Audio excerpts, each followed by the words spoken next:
Olá, sejam bem-vindos para mais um vídeo e o caso de hoje é sobre a família Shinjong. Kim Shi-hwan era o melhor aluno de sua sala, mas devido às péssimas condições financeiras de sua família, ele deixou a escola durante o primeiro ano do ensino médio. Ainda muito novo, se mudou para Busan e trabalhou em uma fábrica de calçados. Depois foi para Seul fazer trabalho manual. A cada dia que se passava, Kim Shi-hwan se irritava mais com as pessoas e com o rumo que sua vida estava tomando. Ao ver notícias sobre corrupção nos vestibulares, o jovem de 27 anos começou a ter pensamentos sombrios. Por violentar sua sobrinha, Kim foi preso e condenado. Em seu tempo encarcerado, Kim Shi-hwan alimentou um sentimento de ódio por pessoas ricas. Famílias no topo da elite sul-coreana eram seu pior pesadelo. Sabia que, quando saísse, teria que acabar com elas. Pensando nisso, quando foi solto, ele se juntou a mais 5 pessoas e fundou a gangue Mascan, em 1993. Ele conheceu os outros membros em um jogo de pôquer. O plano inicial era sequestrar pessoas da elite e extorquir suas famílias pedindo resgates altíssimos. Mas as coisas saíram do controle e os crimes hediondos logo tomaram espaço. Além de que, mesmo após receber os valores exigidos, as vítimas nunca mais eram vistas. As regras do grupo eram: o plano do grupo era reunir 1 bilhão de won trabalhando em áreas de construção. Naquela época, a Coreia do Sul estava desenvolvendo áreas urbanas perto de Seul e em Daejeon. Com o dinheiro arrecadado, eles adquiriram também 2 veículos, dinamite e walkie-talkies. Entre as armas que compraram incluíam 6 rifles, uma pistola, uma submetralhadora, uma espada militar, uma faca, um bastão elétrico e uma arma de ar comprimido. Para conseguir realizar todos os sequestros e assassinatos, cada um dos membros da facção teve que passar por uma espécie de treinamento, estipulado por eles mesmos. Parte desse treinamento era escalar a montanha de Irisan, considerada a segunda mais alta da Coreia do Sul. A fim de encontrar os alvos perfeitos, os criminosos passavam horas observando o movimento das lojas mais caras e movimentadas de Seul. Com a vítima escolhida, os ex-prisioneiros então passavam a planejar o assassinato. Sempre que o trabalho com a vítima estava terminado, o grupo enterrava os corpos ou queimava seus restos mortais. Eles tinham um incinerador instalado em um de seus esconderijos. Miss Choi tinha 20 anos na época. Ela foi sequestrada, abusada e assassinada em 18 de julho de 1993, às 23 horas. A vítima não era rica. De acordo com uma confissão de Kim Hyun-young, Kim Shi-hwan sufocou a vítima para que os outros aprendessem como se mata uma pessoa. A polícia não descobriu a autoria do crime até ele ser confessado. Song Bong-gun era um membro da gangue. Ele tinha 18 anos na época. O jovem administrava os fundos da quadrilha que eram ganhos através de trabalhos manuais.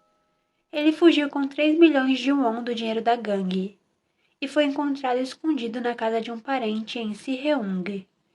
Em agosto de 1993, os membros o levaram para uma área isolada e ele foi assassinado. Um músico de 34 anos e uma funcionária de um café foram os próximos alvos da gangue. Embora nenhum dos dois fosse rico, o músico dirigia um Hyundai, o que era considerado um sinal de riqueza na época. No dia 8 de setembro de 1994, a gangue ficou perto da área de motéis em Yangsuri. Eles bloquearam a passagem antes de dispararem uma pistola com gás, esfaquearem um músico e começarem a espancar o casal. Eles amarraram o casal e depois os levaram para a instalação de incineração, onde a moça foi abusada. Na noite seguinte, a quadrilha exigiu uma quantia em dinheiro que o músico não tinha.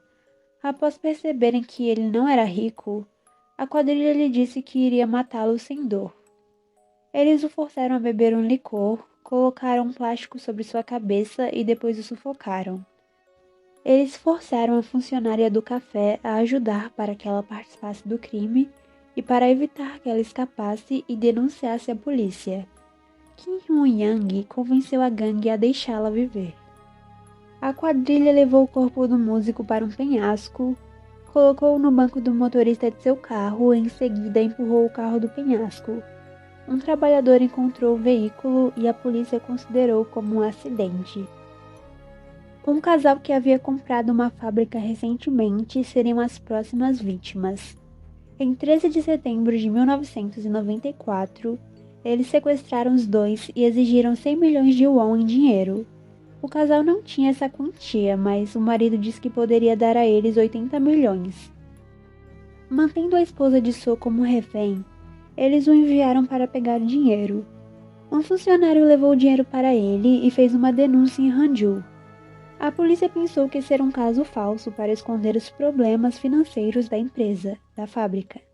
Apesar de pagar o resgate, a gangue forçou a funcionária do café a atirar na cabeça de Soul e depois assassinaram a esposa. Eles também passaram a praticar atos de canibalismo. A partir daí, o grupo decidiu mudar de abordagem. Eles conseguiram uma forma mais rápida e fácil de conseguir os nomes das pessoas mais ricas da Coreia do Sul. Um funcionário satisfeito vendeu a lista dos melhores clientes da exclusiva loja de departamentos Hyundai. Eram 1,2 mil nomes e endereços de possíveis e até então prováveis vítimas. Em 16 de setembro de 1994, Kim Hyang se queimou durante um treino e foi para o hospital. Ele levou a funcionária do café com ele. Kim confiou nela e a deixou responsável por 500 mil won. E foi assim que ela fugiu. Ela pegou um táxi e viajou para Seul. Lá ela pediu para um amigo denunciar a polícia por ela. Mais tarde, ela mesma foi à delegacia. No começo, a polícia não acreditou nela. Eles pensaram que ela estava sob efeito de drogas. Porém, o investigador criminal-chefe percebeu que a mulher estava falando sobre o casal desaparecido que ainda não foi mencionado no noticiário. Foi aí que se iniciou uma investigação. A polícia rastreou o celular de So e eles descobriram que era no condado de Yongwon e combinava com a história da funcionária do café. A polícia também esteve novamente onde o carro do músico foi encontrado e após isso eles foram até o apartamento do membro Kang Dong-gun, onde eles esperaram. Em 19 de setembro, ele foi preso ao chegar no local. A polícia chamou o resto da gangue, alegando ser do hospital, e disse que Kang sofreu um acidente grave. Depois de atraí-los, a polícia os prendeu.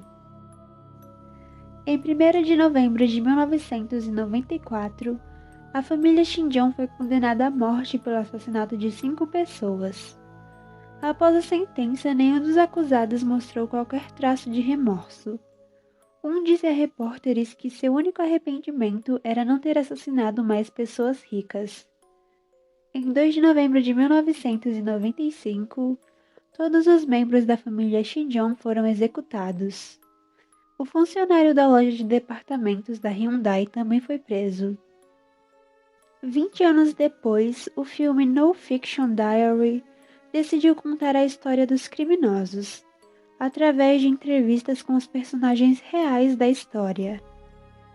Em 1996, havia uma gangue sul-coreana de 9 homens que imitavam a família Shinjong. A gangue Magapa foi presa em 29 de outubro de 1996. Eu sou a Ingrid Medeiros e se você gosta desse tipo de conteúdo, se inscreve no canal e deixa seu like. E até o próximo vídeo.